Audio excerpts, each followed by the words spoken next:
And there's a mouse. An itsy mouse. Lovely. Sarge. Mouse.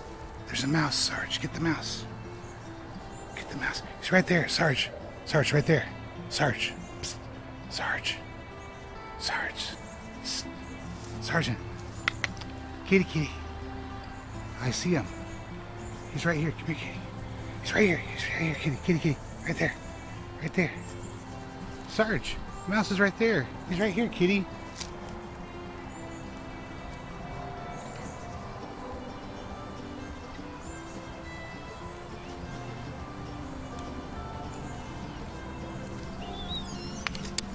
You, sir.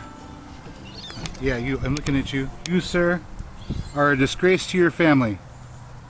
Shame. Shame. Well, hello there, good people. Hi, it's Jason with Green Country Agroforestry here. Today I want to talk to you about 5 things that you need to know before starting your very own survival.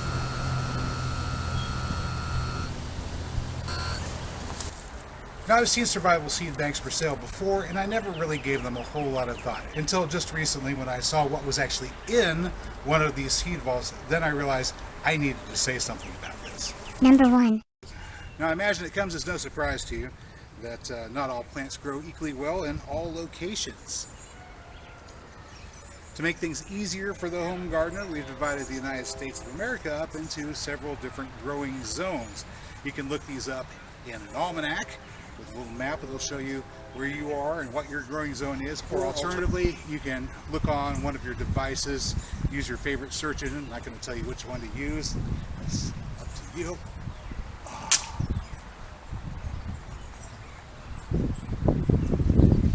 Just type in your zip code and the words USDA growing zone, and you will be told what your growing zone is. The thing that you get with these seed buckets is this. Did you get anything? Everyone, it Weeds? doesn't matter where you are in the world, you've got your own growing zone, you see? Number 2. Okay, so item number 2. Don't buy those big seed vault packages. Just don't do it. Let me tell you why. The reason you don't want to buy the seed vault packages is because they have seeds in them for a variety of growing zones. Not necessarily just your zone, but other zones as well. Sometimes they overlap, sometimes they don't, but you're paying for every packet of seeds regardless of whether you will be able to use them or not. Not an efficient use of the green stuff, or whatever color it is wherever you're from. Instead, I'm not going to tell you the problem, I'm going to tell you the solution. Instead, look for seeds for your particular growing zone, or that will overlap with your growing zone. Purchase those seeds instead. Buy the seeds that you're interested in. Don't buy the seeds that you're not interested in. Some things will be included in these packages, like flower seeds, which are strictly and only flower seeds. They do have a purpose, but if it's not necessarily something that you want in your garden, you shouldn't have to pay for those seeds. Here's morning glory seeds, Oh right? God, really? Yeah. Was that in one? Yeah, I saw that coming out, and I was like, "Oh my gosh, how is this for a survival garden?" You I'll can't show you. eat I'll show morning you morning glories. glory. Follow me. I'll show you some morning glory. Let's see. I've got borage coming up. I planted that. I've got canna lily coming up. I planted that. I've got lamb's quarters coming up. I didn't plant it, but it's still an edible, so I'm gonna leave it. We got Just clover. I planted pop the those, weed. but this is a morning glory. I didn't plant this. When did you plant the morning glories, Mary? Back in high school. Back in high school, and you're. I think so. We're not going to As a reveal. young We're not going to adult. reveal your age to the audience now, but of I'm course. like 40 something. All right. So in high school, she planted morning glories, And and 4 now o'clocks. there's 1, there's 2. You have to pull that one. There's 2. And then 4 o'clocks, and this then is red not the first buds. time I've gone through here and thinned out morning glories. Here's another one. And he's turned this dirt so many times. There's another one. Hang on. There's more. Wait, there's more. There's another one right here. There's another one right here. Uh-huh. All right. So from this one little bed right here. I'm a lazy bum. Remember, Mary planted these back in high school, so when she was like 20, let's say. Or maybe in And now she's 40. So mid-20s. 20 years ago, Mary planted morning glories About then. once. And now, Eh. 20 years later, there's in this little area here where I'm trying to grow some It's not squash where I planted and them. some other little things. There's one that she got 2, 3, 4, 5, Really? 6, 7, If they're edible, that'd be good. 8. Yeah, but they're not. 9, So do 10, flowers do anything? 11. Not really. Flowers be blue. 12. But I also surrounded 13, my mom's house with 4 o'clock. So there's 14 of these little vining plants, and every single one of them has the capacity to grow up big enough that will grab the vegetable that you wanted to eat for your survival and strangle it and pull it to the ground and kill it. That does that. So, but so putting these into a survival garden bucket full of seed collection sort of thing. well, you definitely get some greenery. Man, whoever's doing this does not have the best interests of their customers in mind at all. Number 3. So in the average backyard garden, you're able to grow the things that you like that sweet corn variety that's always a hit at the summer cookouts, or the watermelons, or maybe an heirloom variety of broad bean that you just can't get at the grocery store. Things like that. And although some of the things that wind up going into a conventional backyard garden can be pretty good staple crops, usually it's more of the fun stuff. But for a survival garden, you need to focus on calories first. Calorie-dense crops that you might consider growing are things like these Cherokee Trail of Tears black beans. It's a pole bean that comes from back east, aptly named because the Cherokee brought this bean with them during the forced relocation to here in Oklahoma. It's a versatile bean. It's capable of being grown as a green bean during the regular growing season and also saved as a soup bean at the end of the growing season. You just shell it out, store them in a jar, make chili with them. Ham and beans, ham, onion and beans, that sort of thing. Good stuff. Good stuff.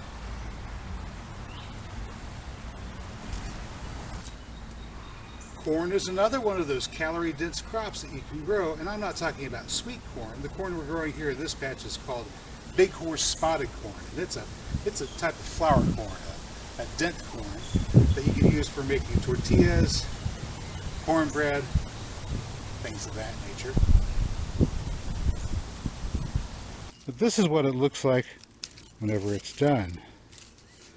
You can eat it fresh if you want to, like you'd eat a sweet corn. It's not going to be as sweet as a sweet corn, but it will be somewhat sweet. This main advantage is you can dry it right there on the cob, hanging up from a pole under a shed, and it'll keep like this all the way through winter into spring, and then you just plant the seeds that you have left over. Couldn't be simpler. Number 4. Item number 4. And item number 4 in all actuality really should be item number 1.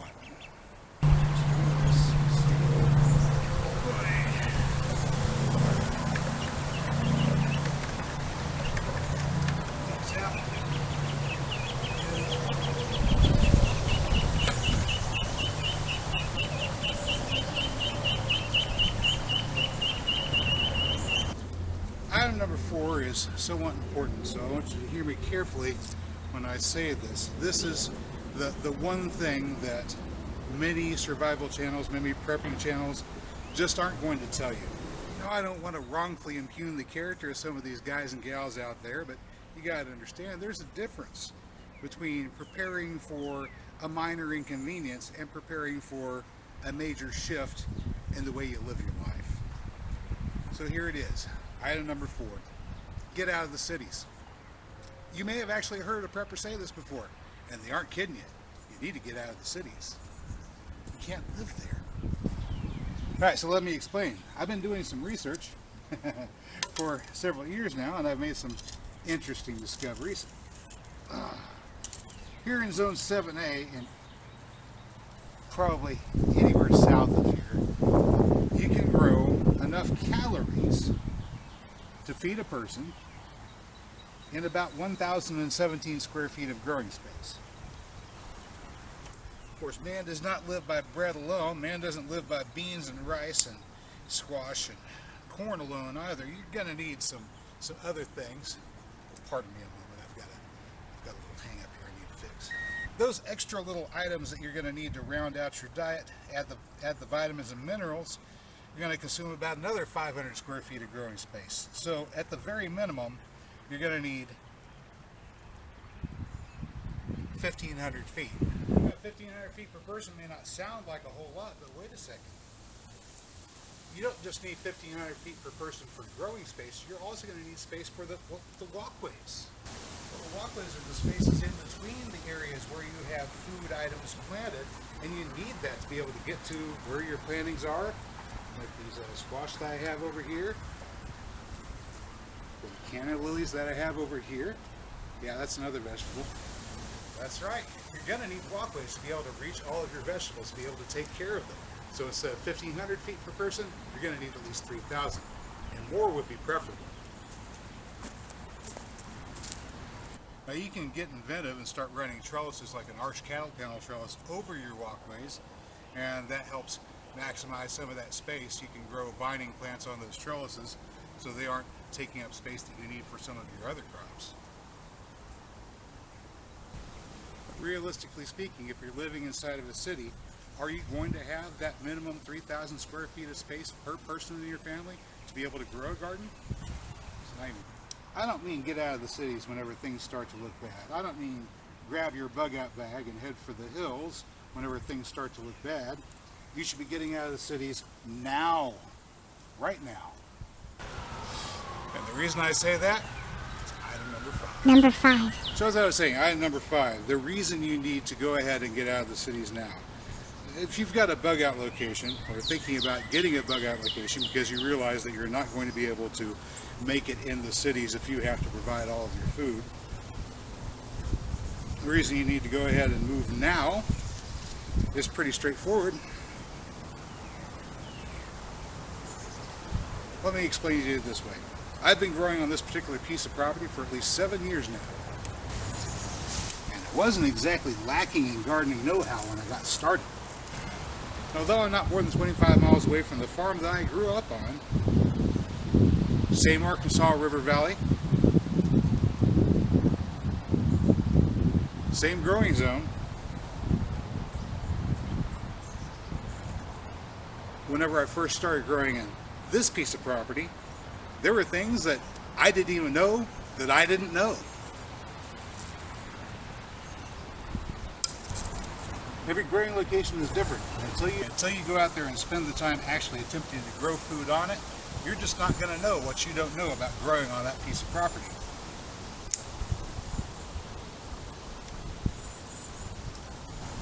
I'm not trying to be pessimistic here. I'm just saying, if you show up on a piece of property you've got no experience growing on with a backpack full of seeds, you're not going to make it.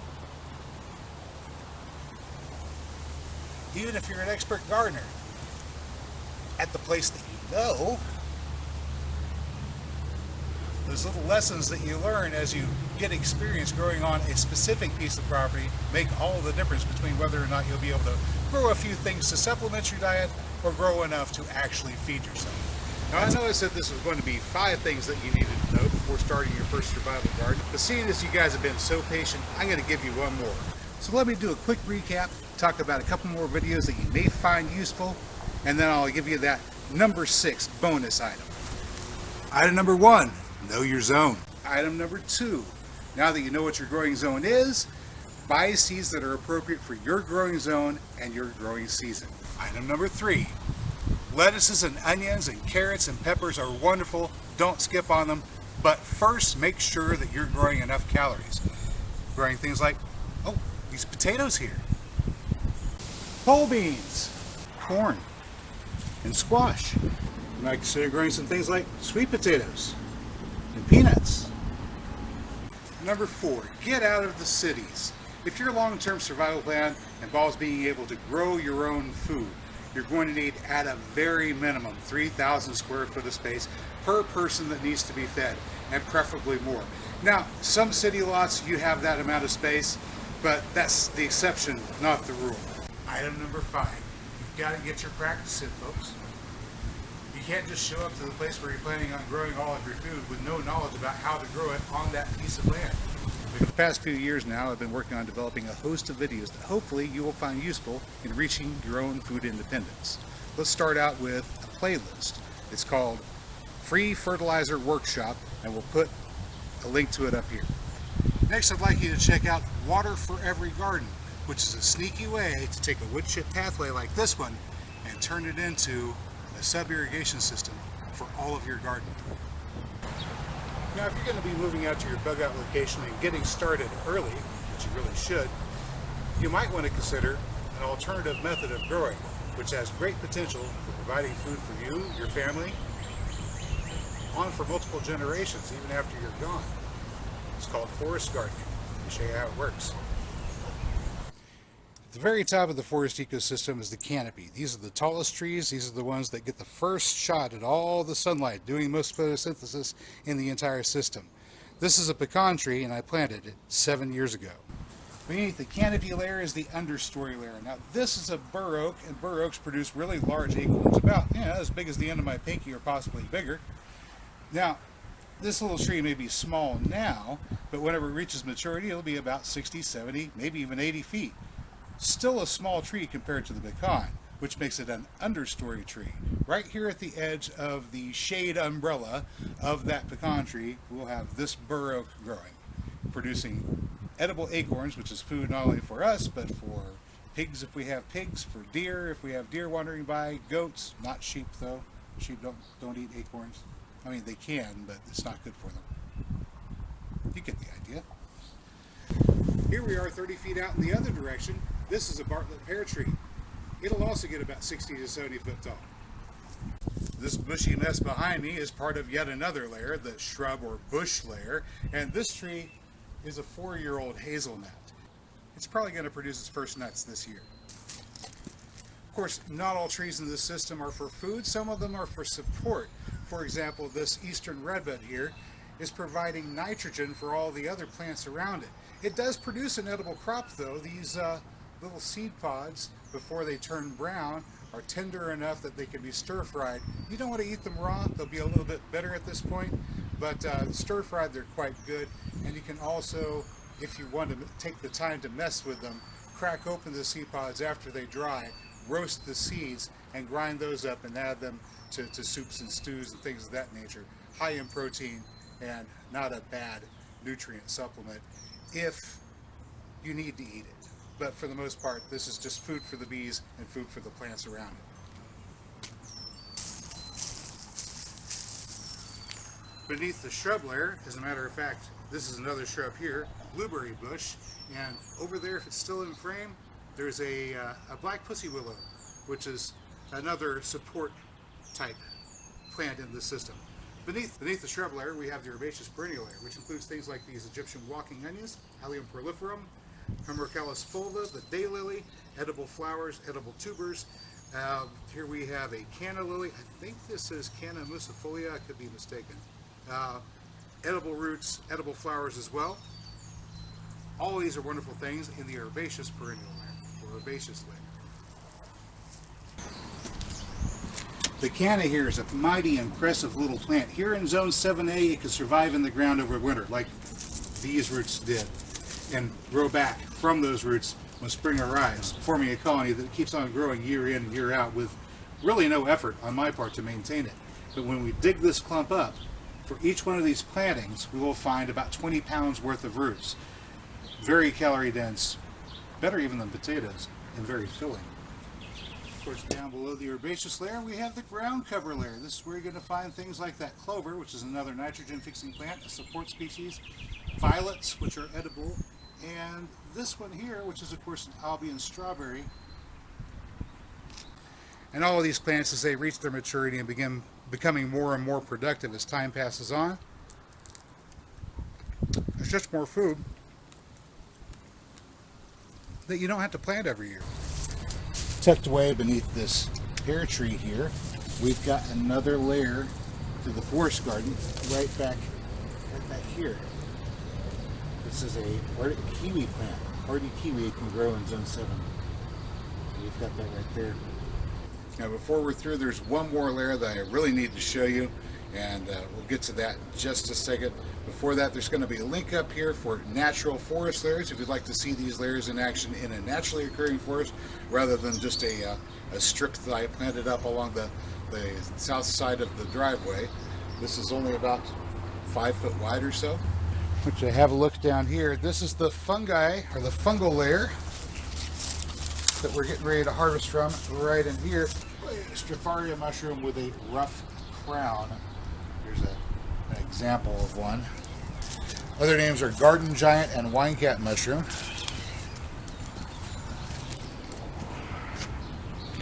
This ring down here around the stem, that's called the annulus or crown, and one of the reasons they're called winecap is that nice little red top, no basal cup, and whenever this matures it will have purple gills and make a purple spore print. Let's put this one here for the moment. So much, and there's more coming. There's more coming.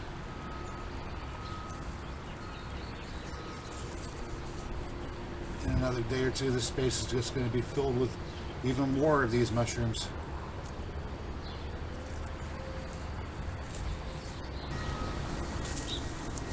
Alright, so there's just a little example of our food forest. This little strip is only about 5 feet across and 60 feet long, from next to the road down there where the Bartlett pear is to back there where the bur oak is. 60 feet, of course, is the maximum spread of a pecan tree.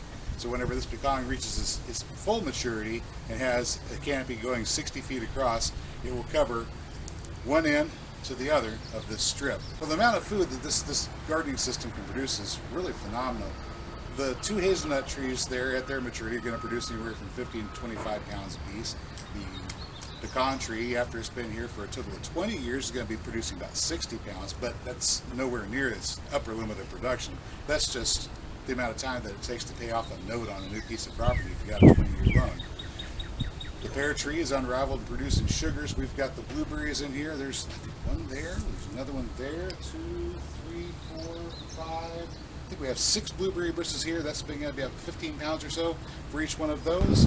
The onions keep on growing and multiplying. The daylilies produce edible flowers, edible tubers for us. The canna lilies are massive producers, and I've seen them used elsewhere as chop and drop. You can use them for biomass as well to build your soil up. Since we have access to large amounts of wood chips here that we can get for free, I'm using those to add the biomass, and I don't have to use the canna for that. I can just enjoy the tasty flowers and roots. So this just one tiny little 5-foot wide strip, super productive and getting better and better every year.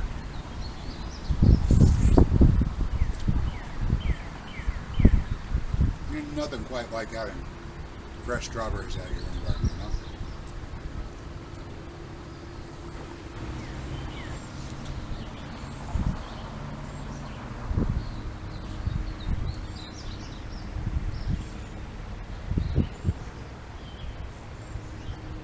Well, good people, that's all I've got for you today. As always, I hope you found the video informative or entertaining. And if you did, well, you know what to do. I'll catch you next time. Until then, get out there and get growing.